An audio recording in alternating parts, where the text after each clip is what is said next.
Le sujet que j'avais à traiter, c'était créer un environnement impliquant. Alors, c'est le sujet de l'entreprise d'aujourd'hui, créer un environnement impliquant. Ceux qui me connaissent un petit peu savent que j'aime détricoter les sujets, donc c'est ce que je vais faire pendant quelques minutes avec vous. Je détricote les sujets, c'est pas pour embêter le monde. Je vous assure, c'est avec beaucoup de bienveillance. C'est pour faire réfléchir, pour saisir l'essence des choses, les vraies valeurs brutes, les choses importantes et sages dont on va parler ensemble. Et puis chacun pourra construire après ses propres idées. Donc on va donc détricoter ce sujet ensemble. Euh, Tout ça est plein de bienveillance, d'humour, etc. et de petites histoires. Mais faites gaffe, on n'est pas à l'abri de dire des trucs intelligents aussi ensemble. Donc voilà, j'ai mes propres convictions, elles évolueront grâce à vous. Je vous invite à vous faire aussi votre propre opinion et à faire évoluer vos croyances pour tracer votre chemin à vous. Je vous invite donc à douter raisonnablement. Le doute raisonnable, il paraît que c'est un des leviers de la sagesse. Donc je vous invite à douter raisonnablement de ce que je vais dire. Et ça a déjà commencé puisque la première phrase que je vous ai dite tout à l'heure, c'est que l'implication, c'est le sujet de l'entreprise d'aujourd'hui, alors que moi, personnellement, avec ma petite expérience qui vaut que ce qu'elle vaut, j'y crois pas du tout moi-même. Je pense que l'implication, c'est le sujet de l'entreprise Foupoudave, ceux qui ont la référence foutu pourri d'avance, celle dans laquelle les entreprises dans lesquelles on a besoin que nos salariés soient impliqués, sinon ils font n'importe quoi, ils travaillent mal et c'est pas bon pour la boîte. Alors avant, c'était beaucoup plus simple en fait. Il suffisait de signer un contrat de travail, de donner une paye, de dire aux gens ce qu'ils devaient faire, ils le faisaient et puis c'était réglé. Tu me fais ce boulot-là, en échange je te paye ton temps. C'était simple. Ça, c'était les boîtes d'hier, d'avant-hier. Il y en a encore plein aujourd'hui et c'est peut-être encore la majorité des boîtes aujourd'hui. Maintenant, il faut que les salariés soient impliqués. Sinon, ils s'en vont, sinon, ils ne sont pas agiles, sinon, ils ne se dépassent pas, sinon, ils ne s'engagent pas, ils se barrent, ils innovent pas, ils foutent rien pour certains, etc., etc. Tout ça est un petit peu provoquant, on est d'accord, mais c'est pour qu'on ait des réactions tous ensemble. Cette logique de l'entreprise qui se met à chercher l'implication des gens comme nouveau moteur de ses ressources humaines, parce que avant la paye suffisait et que maintenant ça suffit pas, et ben cette logique-là, je pense que la crise Covid est passée dessus, en mode je défonce tout pied au plancher. Et moi, je pense que c'est foutu pourri d'avant. Je pense que ce modèle d'entreprise qui cherche l'implication des gens n'a pas d'avenir, n'a peut-être même pas de présent. C'est mon paradigme, on en discutera ensemble. Je vais vous expliquer pourquoi. Alors, détricotons donc ce qu'est l'entreprise. Et je pense que la clé, elle est là. Elle n'est pas dans l'implication, elle est dans l'entreprise. Détricotons ce qu'est une entreprise. Depuis le tout début, on va remonter très loin. Je pars dans mes délires, attention. Le troc existe depuis que l'homme est apparu sur Terre. Le troc, hein, au néolithique, l'apparition de l'agriculture et de l'élevage, tu me files du maïs, je te donne une chèvre, etc., etc. Donc les entreprises existent donc depuis toujours à l'échelle de l'humanité. Ceci est absolument faux. C'est une croyance admise. Laurent en a parlé un tout petit peu tout à l'heure, mais c'est super faux. L'entreprise n'existe pas depuis le début de l'humanité. C'est ce qu'on croit tous. Il faut désapprendre ça immédiatement parce qu'on se gourre totalement. Les entreprises telles qu'on les perçoit, telles qu'on perçoit ce mot-là dans tous, dans votre famille, posez la question à qui vous voulez, aux jeunes, aux vieux, etc. Dans le langage commun, c'est pas ça. L'entreprise, c'est une organisation légale avec des gens qui sont dedans, avec des dirigeants qui organisent le travail, puis des salariés qui font le travail. C'est ça une entreprise. Pour moi, pour le commun des mortels, une entreprise de une personne, c'est pas vraiment une entreprise. C'est un entrepreneur. Une entreprise avec papa, maman et fiston qui reprendra la suite, c'est pas vraiment une entreprise, c'est une famille. Une entreprise, telle qu'on l'entend, c'est une personne morale. Personne morale, je vous rappelle que ça veut dire que c'est personne. Avec dedans des vrais gens, par contre, qui passent une partie non négligeable de leur temps de vie pour gagner leur croûte. Ça, ok, c'est une entreprise. C'est de ce truc-là dont on parle. Eh bien, ce truc-là, l'entreprise, je vous informe que c'est super récent. Je vous informe pas, vous le savez déjà. Et c'est très récent, cette entreprise-là, et c'est très éphémère en plus. C'est récent parce que moi, quel âge j'ai, la quarantaine bien tassée, j'ai bossé dans cette entreprise. dans ma petite carrière, qui n'est pas terminée. Mon père, lui, qui est né en 1936, il a bossé en tout dans 3 entreprises. Et mon grand-père, qui s'appelle Marius Varocco, qui est né en 1907, il a connu l'usine, donc l'entreprise de l'époque, à son retour de la Seconde Guerre mondiale, il y a 80 ans. Avant ça, il n'y avait pas d'entreprise. Donc, il y a 2 générations. Mon père, mon grand-père, ils ont connu des entreprises. Avant, personne ne savait ce qu'étaient les entreprises, ce qu'elles sont devenues aujourd'hui. Avant ça, les amis, il n'y avait pas d'entreprise. Il n'y en a jamais eu. Avant le Fordisme, les gens bossaient tous, chacun de leur côté, dans un écosystème. L'entreprise, ça n'existait absolument pas. Il y avait un boulanger, un meunier, un tisserand, une couturière. Au plus complexe, les gens travaillaient avec leur famille, hein, mais jamais beaucoup plus. Une entreprise, ce n'est pas des petits lapins, c'est des guillemets.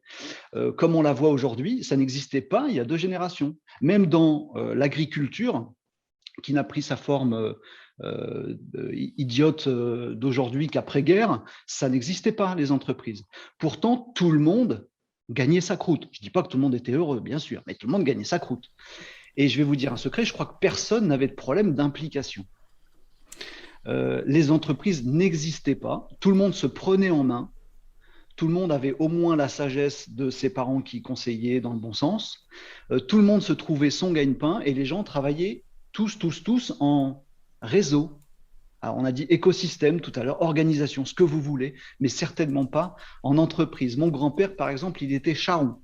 Charron, il alliait le bois et le fer pour fabriquer et réparer des charrues, des chariots, etc. Charron.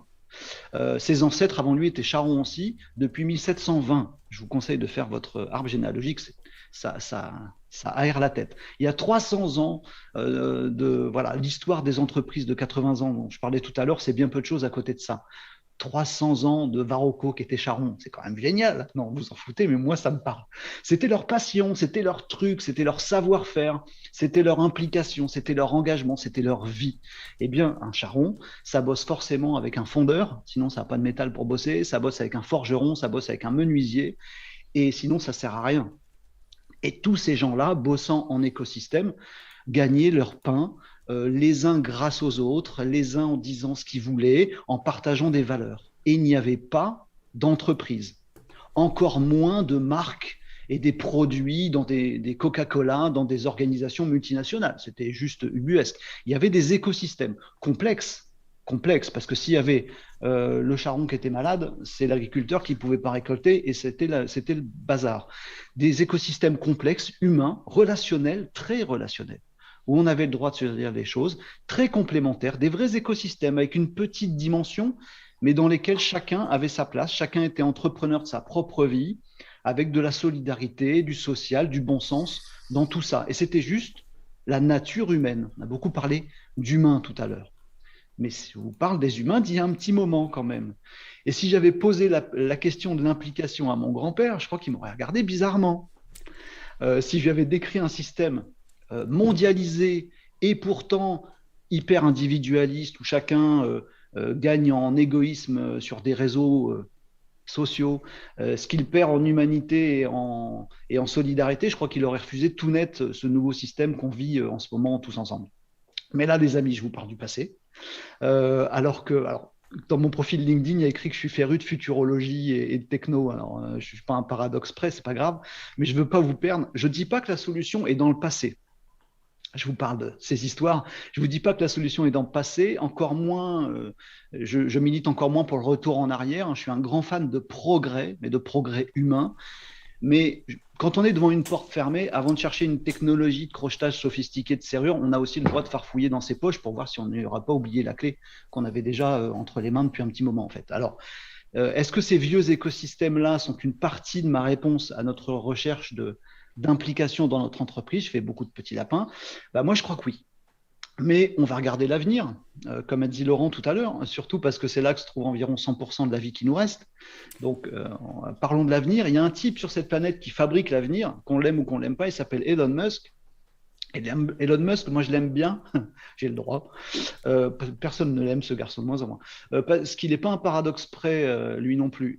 Et si vous avez un peu suivi l'activité, dans la dernière semaine, là, dans la même semaine, semaine dernière, Il a fait deux choses. Il a d'abord réaffirmé sa gigantesque méfiance pour l'intelligence artificielle évoluée. Il a dit que ça allait tuer l'humanité, qu'il ne fallait pas aller par là.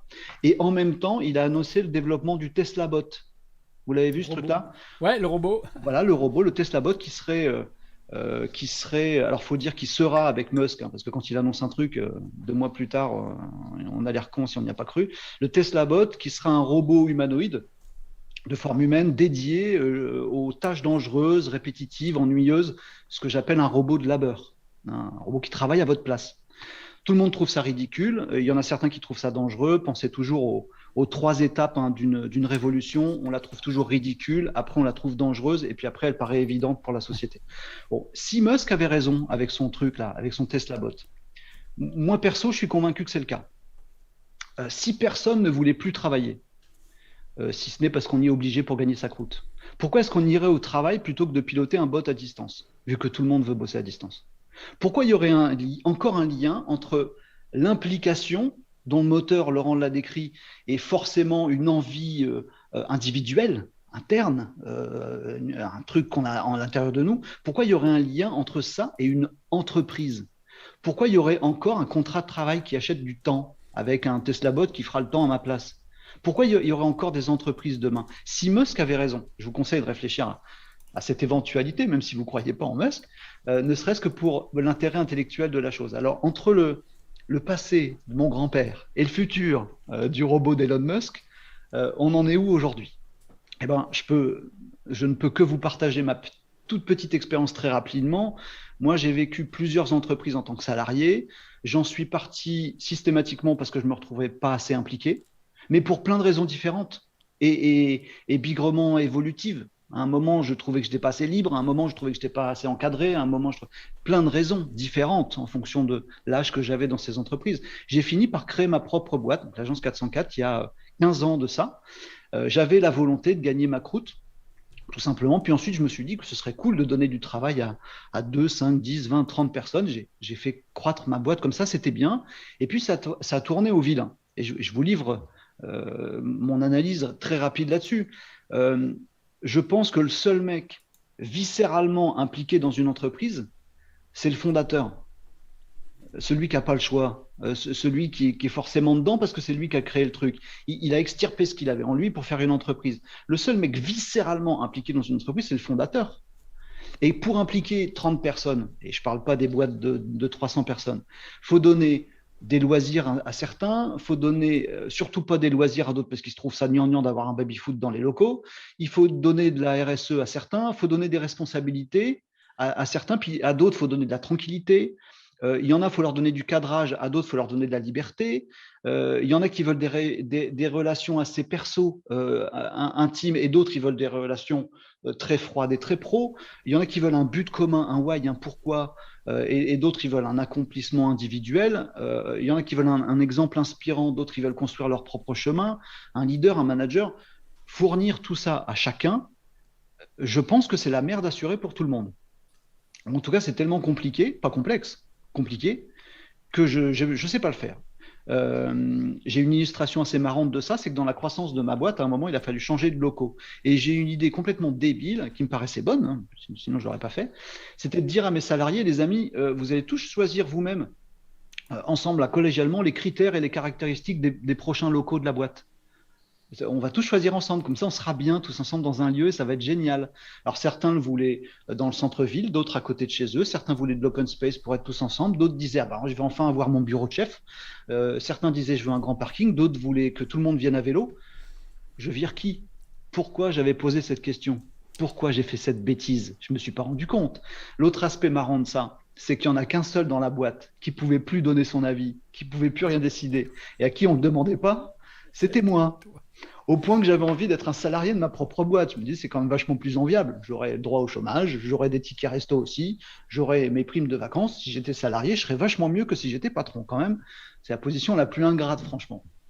Alors, un jour, avec mon associé Vincent, lassé de ne pas réussir à faire le bonheur de nos salariés, hein, c'est ça qu'on voulait, on s'est dit qu'on allait peut-être s'interroger sur le nôtre de bonheur. On a lu Reinventing Organization, dont parlait Loïc tout à l'heure, qui est derrière moi. On a inventé, nous, l'organisation qui nous plaisait, hein, Clairement, on n'a pas suivi le bouquin à la lettre. On s'est dit, vas-y, on fait le truc qui nous fait plaisir à nous et qui fait du sens pour nous.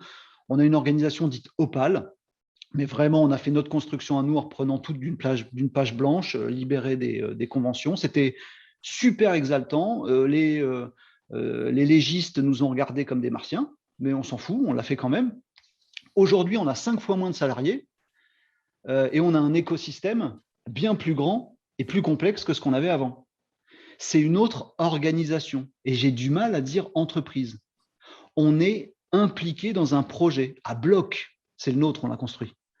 Et on interagit avec d'autres qui ont leur projet à eux, qui fait écho au nôtre, et ils sont impliqués à bloc dans leur projet à eux. Je ne dis pas que c'est de l'individualisme, on bosse ensemble, mais chacun a son moteur. Puis il y a des moteurs qui tournent ensemble, des moteurs qui s'entraînent, puis il y a des moteurs qui se ralentissent, c'est pas grave, on a nos complémentarités, ça nous fait travailler ensemble, et on est un maillon de l'ensemble. Laurent le disait tout à l'heure, on ne sait même plus si on est nous en train de servir quelqu'un d'autre ou c'est quelqu'un d'autre qui nous sert ou si on ne sait plus, mais on fait partie d'un organisme vivant. On est une cellule, on est un organe, je ne sais pas quoi, mais on n'est plus une entreprise, ce truc mécanique dans lequel il n'y a pas de place, à mon avis, pour des choses non mécaniques comme l'implication. À mon avis, il n'y a pas de place dans une entreprise mécanique pour des choses comme humaines, comme l'implication. Avec cette organisation qu'on a aujourd'hui, on gagne en autonomie, en agilité, en innovation, en rentabilité, en plaisir et en implication naturellement. C'est du bon sens parce que c'est une organisation humaine, organique. Donc forcément, l'humain a sa place là-dedans. Pour vous livrer mon sentiment tout personnel, ça a été un chemin clairement très éprouvant de passer d'une entreprise mécanique à une organisation organique. Désolé pour la répétition. Ça a été super éprouvant pour moi. Il a fallu désapprendre afin de mieux comprendre des trucs. Il a fallu abandonner des tas de choses avant de tout reconstruire. Je me demande pourquoi j'ai eu cette folie, mais en fait, je crois que je n'avais pas le choix parce que la précédente entreprise ne me convenait pas. J'ai beaucoup appris, je suis fier et heureux de l'avoir fait. Juste entre-temps, clairement, je vous le dis, j'ai le sentiment d'avoir perdu une entreprise. Et je m'en fous, il y a 80 ans, ça n'existait pas. Pour y gagner autre chose, un écosystème. Alors, et vous, demain, je termine là-dessus, voilà ce que je pense, moi, maintenant, de demain. Demain, je pense que malheureusement, il y aura toujours 20% de gens qui ne seront pas sages avec un grand S et qui casseront les noisettes et l'énergie positive de tous les autres. Demain, chacun sera toujours plus individualiste. Malheureusement, je le crains. Chacun voudra une rémunération minimum. C'est un vrai sujet qui commence à aller vraiment de l'avant. Chacun voudra gagner sa croûte à son rythme ou ne plus la gagner un moment. Chacun voudra travailler de chez soi, vivre en local, en nomade. Chacun voudra quelque chose pour lui. Personne ne voudra de pénibilité, de patron à l'ancienne ni d'entreprise du modèle d'avant. Tout le monde voudra être entrepreneur de sa propre vie, de sa propre existence, de son propre rapport à la société, être un élément important et reconnu d'un petit écosystème complexe. Peut-être que c'est mon grand-père qui avait raison, dans lequel on échangera la production et on partagera les valeurs. Au rythme où vont les choses, je ne serais pas surpris qu'on voit vite cette réalité-là. Perso, je la vis déjà, en grande partie. Je travaille à 80% avec des indépendants qui sont plus des gens avec leur vie que des entreprises. Et je pense que cette réalité, elle est déjà en action dans certains environnements et que ça participe d'ailleurs aux certaines frictions sociales qu'on voit dans les JT en ce moment. Je pense que les entreprises, elles vont changer, elles vont muter de structures mécaniques à des écosystèmes organiques et que tout ça va se faire assez naturellement, aussi vite que l'avènement du télétravail qui était impensable depuis 30 ans et qui s'est fait pendant une semaine de premier confinement. Je pense que tout ça va évoluer vite et bien. Et quand on sera passé à des entreprises qui auront toutes disparu, à des écosystèmes, et je pense que tout le monde, toutes les générations, ils sont déjà prêtes, je pense qu'à ce moment-là, la question de l'implication, je pense que tout simplement, elle ne se posera plus parce qu'on aura tous nos propres moteurs qui feront écho aux moteurs des autres dans des petits écosystèmes qui ont du sens. Voilà pour ce que je pense. Voilà, les amis.